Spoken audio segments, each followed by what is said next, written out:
Ahora bien, el hecho de que pudieran controlarse no quería decir que nosotros pudiéramos controlarlos. El entrenamiento básico era prácticamente el mismo que se usaba antes de la guerra. ¿Eran capaces de soportar el EF? ¿Obedecían las órdenes? ¿Tenían la inteligencia y la disciplina de unos buenos soldados? Era difícil y teníamos un índice de fracasos del 70%. A veces los reclutas salían lastimados o morían. Muchas personas hoy en día nos critican por inhumanos y no parecen sentir mucha simpatía por los entrenadores. Sí, pero nosotros también teníamos que pasar por lo mismo justo a los perros, desde los primeros días del entrenamiento básico y otras 10 semanas en la EIA. Era difícil, sobre todo los ejercicios con enemigos reales. ¿Sabía que fuimos los primeros en usar AZAC vivos en nuestros campos de entrenamiento antes que la infantería, las fuerzas especiales y que los pilotos de Willow Creek? Era la primera manera de saber si podíamos soportarlo, como individuos y como equipo. ¿Cómo más podíamos prepararlos para tantas misiones? Teníamos los cebos, que se volvieron famosos en la Batalla de Esperanza. Era simple. Tu compañero busca a Zack y lo atrae hasta la línea de fuego. Los Cas eran muy rápidos en las primeras misiones, salían a la carrera, ladraban y volvían corriendo tras la línea de fuego. Después se volvieron más confiados, aprendieron a quedarse siempre a unos cuantos metros de distancia, ladrando y retrocediendo lentamente, asegurándose de atraer la mayor cantidad posible de blancos. En ese sentido, eran ellos los que decidían a quién teníamos que dispararle. También estaban los señuelos. Digamos que necesitas organizar una posición de fuego y no quieres que Zack llegue temprano a la fiesta. Tu compañero corría en círculos alrededor de la zona infestada y ladraba solo cuando estaba en el lado opuesto al tuyo. Funcionó bien en un montón de combates y fue la inspiración para la táctica de los Lemmings. Durante la reconquista de Denver, encontraron un enorme edificio en el que unos 200 o 300 refugiados se quedaron encerrados con algunos infectados y los habían contagiado a todos. Antes de que nuestra gente abriera la puerta, uno de los Cas salió corriendo por su propia cuenta hasta la puerta. Uno de los Cas salió corriendo a ladrar para hacer que Zack subiera a los pisos superiores. Funcionó de maravilla. Casi todos los Gs subieron hasta el techo, vieron una presa, se lanzaron hacia ella y cayeron al vacío por un costado del edificio después. Denver, la táctica de los Lemmings fue añadida al manual. Hasta la infantería la utilizaba cuando no había Cas a la mano. No era raro ver a un soldado parado en el techo de un edificio gritando hacia otro edificio cercano. Pero la principal y más común misión de los equipos K era la exploración, tanto en BL como en PLA. BL es barrido y limpieza, como parte de una unidad regular de infantería. Ahí era donde más valioso resultaba el entrenamiento. No solo podían oler a Zack a kilómetros de distancia, sino que los sonidos que hacían nos indicaban qué íbamos a encontrar. Uno podía saber todo lo necesario por el tono del gruñido y la frecuencia de los ladridos. A veces, cuando había que hacer silencio, el lenguaje corporal servía igual de bien. El arco del lomo y los pelos erizados eran suficiente señal. Después de algunas misiones, cualquier entrenador competente, y todos lo eran, podían leer todas las señales de su compañero. Los exploradores que encontraron zombies sumergidos en los pantanos o sin piernas en medio de la hierba salvaron muchas vidas. Yo perdí la cuenta de las veces que un soldado nos agradeció personalmente por encontrar un G oculto que en otras condiciones le habría arrancado un pie de un mordisco. PLA es patrulla de largo alcance. Cuando tu compañero era enviado a patrullar más allá de las líneas de fuego, a veces viajando por días enteros para recolectar datos del territorio infestado. Llevaban un arnés especial con una cámara de vídeo con enlace satelital y GPS, que nos daba datos en tiempo real sobre el número y localización exacta de los objetivos. Así uno podía predecir la posición de Zack en un mapa, sincronizando con lo que veía tu compañero y los datos del GPS. Supongo que desde el punto de vista técnico era impresionante el espionaje en tiempo real como el de antes de la guerra. Al duro le encantaba, pero a mí no. Siempre me preocupaba más lo que podía pasarle a mi compañero. No se imagina lo difícil que era estar allí, parado en un cuarto lleno de computadoras y con aire acondicionado, a salvo, confortable y totalmente impotente. Mucho después, los arneses fueron equipados con un sistema de radio para que el entrenador pudiese dar órdenes o, en el peor de los casos, abortar la misión. Yo nunca trabajé con esos. Los equipos tenían que entrenar con ellos desde el principio. Uno no podía devolverse a entrenar nuevamente un K que ya sabía hacer lo suyo. No se le pueden enseñar trucos nuevos a un perro viejo. Lo siento, es un mal chiste. Tuve que aguantar un montón de malas bromas por parte de los idiotas de inteligencia, parado detrás de ellos mientras miraban sus malditos monitores, fascinados con las maravillas de sus recursos de inteligencia portátiles. Se creían muy simpáticos por haber inventado ese nombre para el arnés. Como si para nosotros fuera muy gracioso tener un RIP pegado en el lomo de nuestros compañeros. Sacude la cabeza.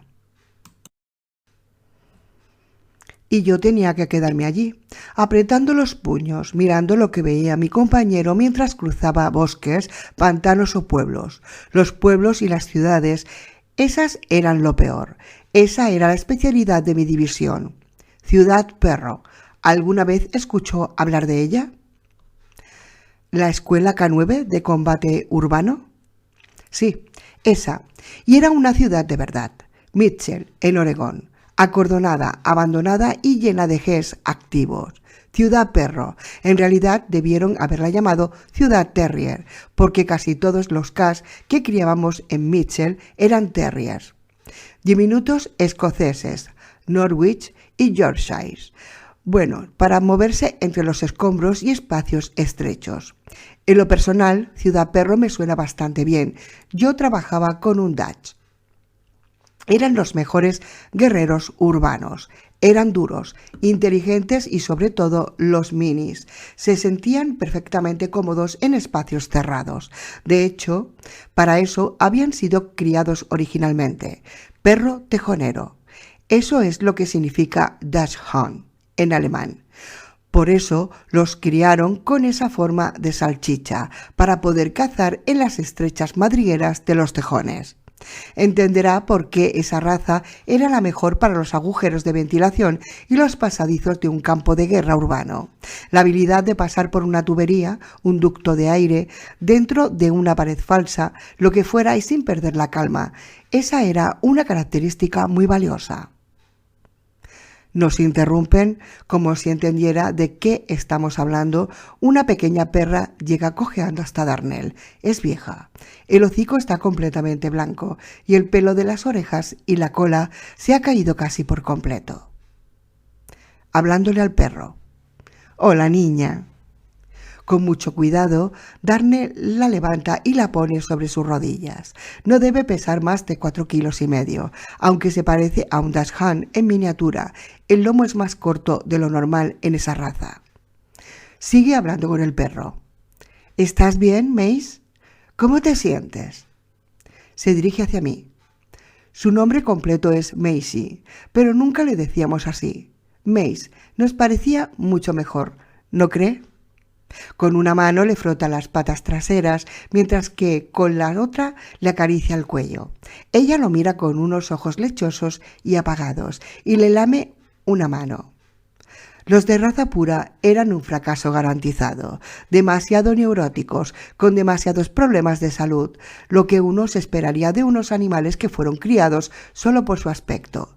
Los de la nueva generación, señala el perro sobre sus rodillas, siempre eran cruzados, cualquier mezcla que incrementara su resistencia física o su estabilidad mental. La perrita se está quedando dormida. Darnell habla en voz baja.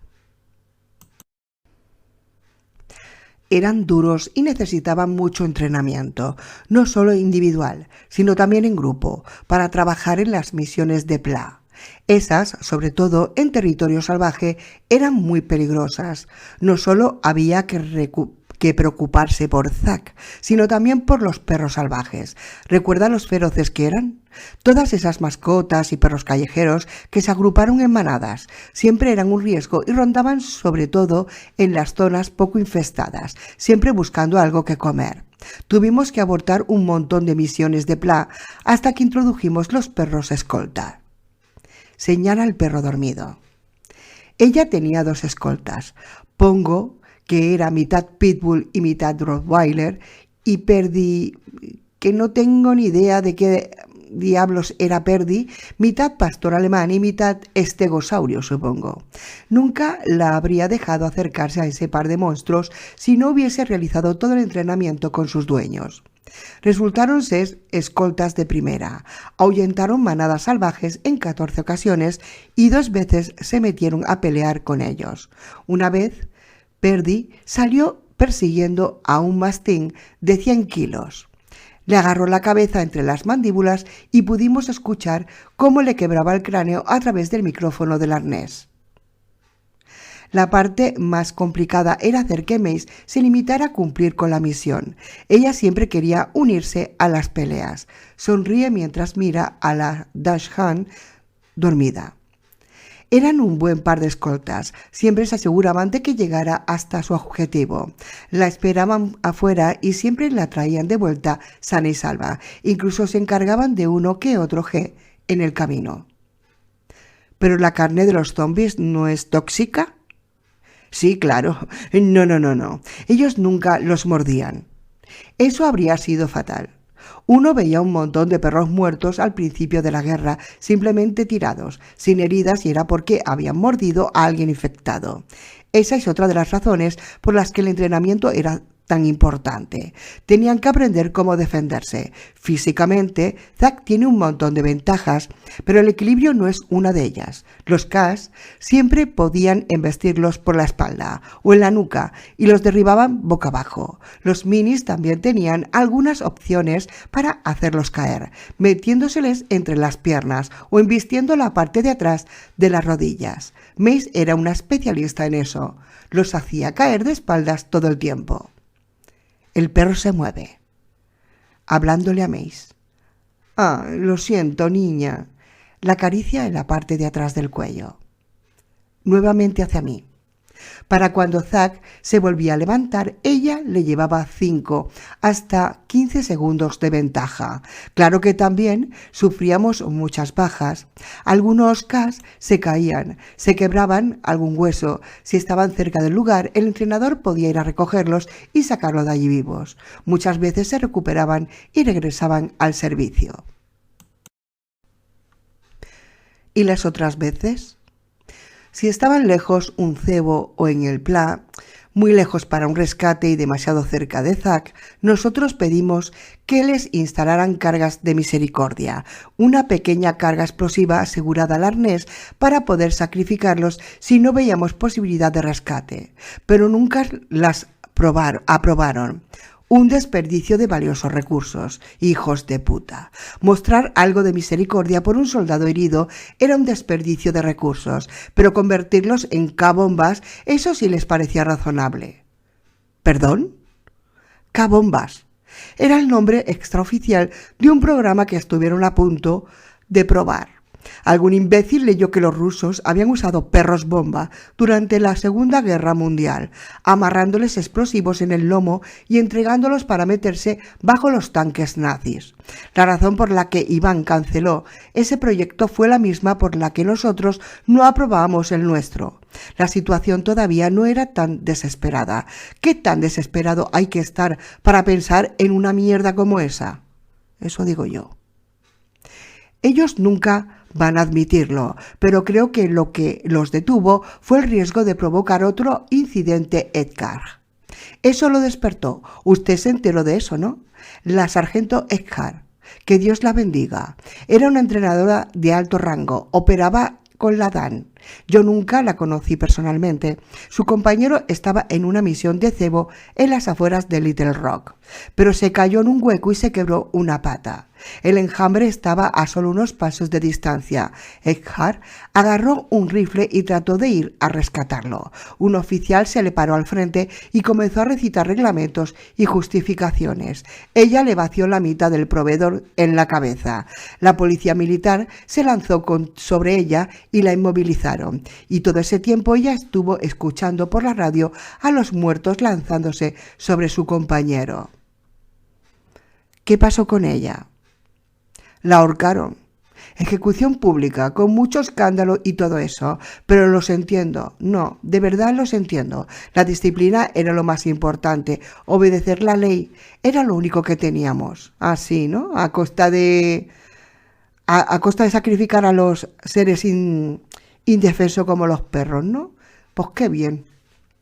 Pero créame, cuando le digo que hubo muchos cambios, a los entrenadores se les permitió ir a buscar a sus compañeros, incluso si eso ponía en riesgo sus propias vidas. Dejaron de considerarnos solo como activos militares y nos comenzaron a ver como personal.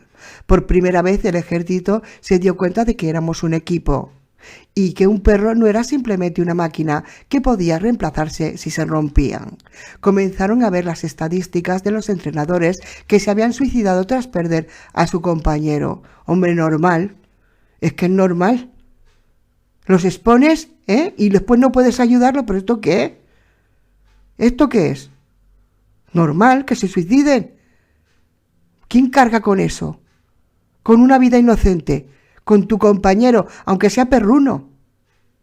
Y más las personas que tenemos perros, ¿vale? Tenemos animales, sabemos lo que duelen. Sabemos lo que duelen. Por favor.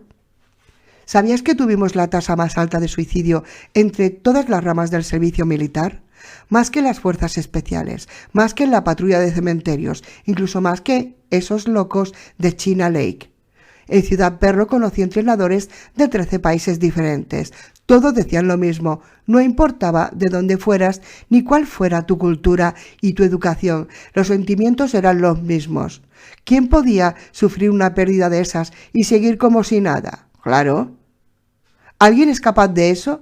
No se habría convertido en entrenador en primer lugar. Eso era lo que nos hacía diferentes, la habilidad para conectarnos tan profundamente con alguien que ni siquiera es de nuestra especie. Por supuesto. Nos duele igual. La misma razón que hizo que tanto se volaran la cabeza fue también lo que nos convirtió en una de las ramas más exitosas del ejército de los Estados Unidos. Los del ejército vieron esa habilidad en mí un día, en una carretera del desierto junto a las montañas rocosas de Colorado. Había estado viajando a pie desde que salí de mi apartamento en Atlanta. 3 meses corriendo, escondiéndome, comiendo basura.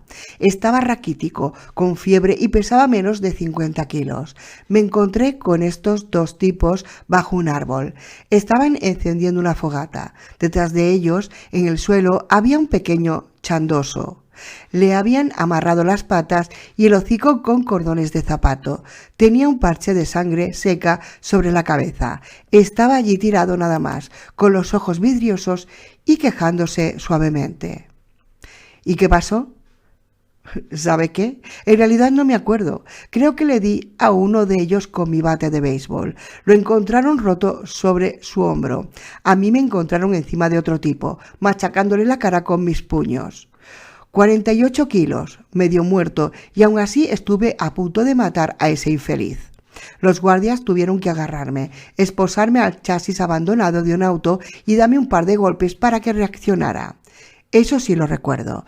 Uno de los tipos que ataqué se agarraba el brazo y el otro estaba allí tirado, desangrándose. «Ya cálmese, cálmese», dijo el teniente que me interrogó. «¿Qué es lo que le pasa? ¿Por qué estaba atacando a sus amigos?»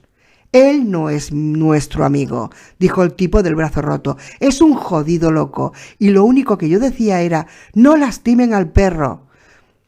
¡Que no lastimen al perro!».